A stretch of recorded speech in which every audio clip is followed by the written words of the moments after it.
பாருமா இது 10th standard maths. அடுத்துள்ள 3 உறுப்புகளை காண்கன்னு கேட்டிருக்காங்களா. இப்ப 5 1 -3 and so on கொடுத்திருக்காங்க. இப்ப அடுத்து உள்ள 3 எண்கள் என்னன்னு கேட்டிருக்காங்க. இப்ப பாருங்களா பெரிய நம்பர்ல சின்னது வர வர குறைஞ்சிக்கிட்டே போயிருக்கு இல்லையா.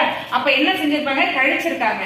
அப்போ 5ல நமக்கு 1 வரும். 5ல எதை கழிச்சிருந்தா நமக்கு 1 வரும்னு சொல்லுங்க. 4 கழிச்சிருந்தா 1 வருமா. அப்ப எல்லாத்துலயுமே இந்த 4 கழிச்சிருங்க. இப்ப 1ல இந்த 4 கழிச்சா என்ன வரும், -3. கரெக்டா வந்துருக்குதா, அவ்வளவுதான். இப்ப அடுத்து பாருங்க இந்த -3ல இந்த 4 கழிக்கணும். இப்ப இந்த மாதிரி சைன் சேமா இருந்துச்சுன்னா நம்ம என்ன செய்வோம், கூட்டி அதே சைனை போடணும். -7 -7ல 4 கழிங்க. இப்ப சைன் சேமா இருக்குது -11. அடுத்து பாருங்க -11ல 4 கழிங்க -15.